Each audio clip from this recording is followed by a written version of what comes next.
Hi, I'm BECMI Berserker and welcome back to my channel. So my recent video where I discussed my preferred modules for supporting a BECMI campaign proved to be quite popular, and more than a few of you offered your own favourites for doing the same thing, which is what I want to discuss in this video. What I'd really like to say though is thank you. Through reading your comments, I've been motivated to reread and reconsider a number of modules that had literally sat on my shelves for many years, which I'd not really gone back to. Mainly because I got stuck in a formula, and that's never really a good thing. So, sincerely, thank you. Okay, so what were the adventures that were most popular with you guys? What path did you facilitate for your players on their journey to greatness? Well, I think it would be remiss of me not to mention an adventure that was repeated quite a lot, even though it wasn't actually a published module in the classic sense, but was a starter adventure in the Dungeon Master's rulebook of the 1983 Basic Rules boxed set, written by Frank Mentzer. This is commonly referred to as Castle Mistamere, as it details a ruin within a day's travel of your hometown, which potentially shelters the renegade magic user Bargle. Framed as an adventure for first level characters, this is where many of you like to begin your campaigns, especially those wanting the characters to seek revenge for the death of Alina in the player's manual. Castle Mistamere was many BECMI players' first. It was also responsible for the death of many first level characters, as they elected to charge 10 kobolds manning the entrance instead of thinking things through first.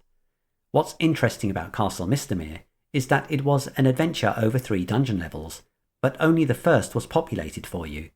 A map of the second level was supplied, but not populated. The thinking was to develop new DMs to design their own encounters. The third level was completely left up to the DM, with no map at all, although Mentzer did stipulate that Bargle's hideout should be found there, and possibly a dragon. This might seem like an incomplete adventure, but you have to remember that this was an introduction to how to run the game and design encounters.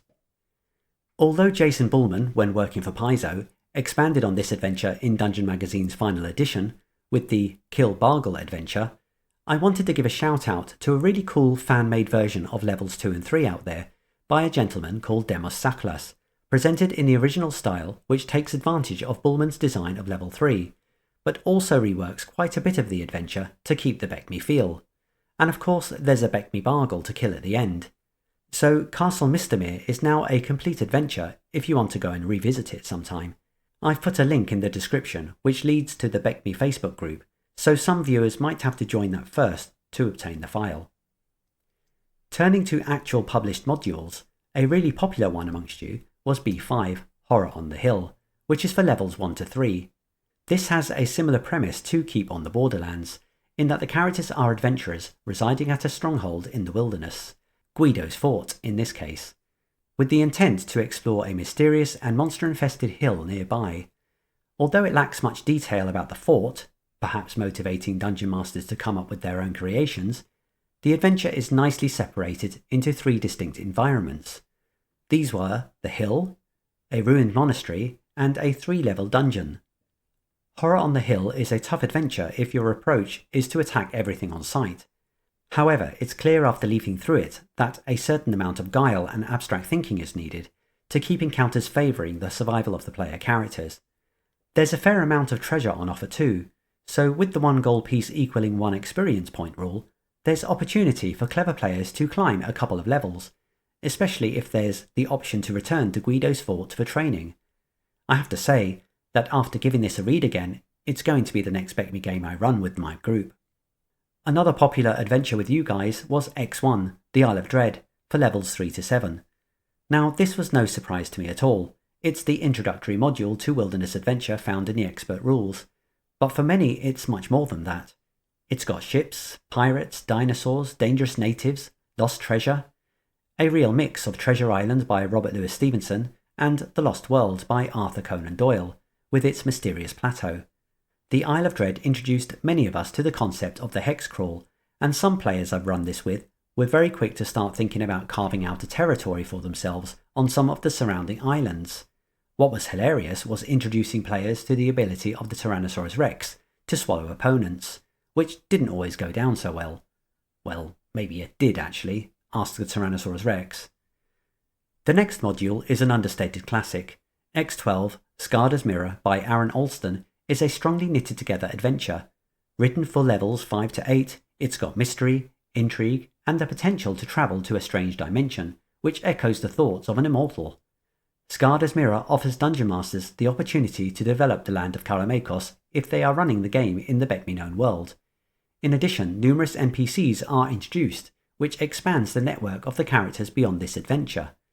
Ultimately, there is the opportunity to find favour of Duke Stefan Karameikos III and be granted a gift of their own choosing, which might be delayed if characters wish to consider obtaining land in the future. Clearly, there is the potential here for characters to achieve great heroics, and the module itself links well with the Grand Duchy of Karameikos Gazetteer, also written by Aaron Alston and released in the same year. Moving into the companion level modules, and CM9 Legacy of Blood was a choice for a few of you who are mixing adventuring with Dominion style play. Written by Steve Perrin and Catherine Kerr, Legacy of Blood centres on the inheritance by one of the player characters of a dominion called Fenhold within the Republic of Darrakan. Fenhold is not in the best of shape, as the population has lost confidence in its leadership, and there are issues to contend with affecting its borders. The style of the game is that the heir, along with their trusty companions, must complete a number of mini-adventures, for which the outcome is recorded. These outcomes are carried forward to when the final scenario is completed and then scored. The final score demonstrates whether the rulership of Fenhold has improved or remained the same, or indeed got worse, resulting in whether the Darrakan hierarchy allows the heir to continue to manage Fenhold. Legacy of Blood is a fun way to mix classic adventuring with Dominion play, whilst making it meaningful to the players, and the fact that the elven realm of Alfheim sits on the border brings some extra tensions. The last of the suggestions you had was M4, 5 coins for a kingdom by Alan Varney, which is for levels 28 to 32. This is an adventure of epic scope, where powerful wizards from an outer plane called Aloysia make a desperate attempt to contact heroes from the Prime Plane to come to their aid. The characters discover that the wizard's city has been sent flying towards their sun by an evil enemy, and are convinced that they must find the means to travel to Aloysia to prevent that from happening. This sets the scene for a confrontation with the main artifact-wielding antagonist, utilising the war machine rules to defeat his armies, and then face-to-face combat. Just when it all seems over and the characters are returning back to their own prime plane, do they discover that their own city has also been sent flying towards their own sun, and they must travel to its chromosphere to somehow rescue it. A truly strange adventure, but enjoyable nonetheless. If anything, this adventure demonstrates the scope of master-level play, and is a great example of what might be attempted if writers are allowed to conceive adventures for characters with this amount of power. So much of the writing in this module is just a framework for the Dungeon Master and the players to operate in, but I think this is probably the right approach, given the diversity of options characters of this level have at their disposal. Well, that's it for the most popular of your own modules for campaign play.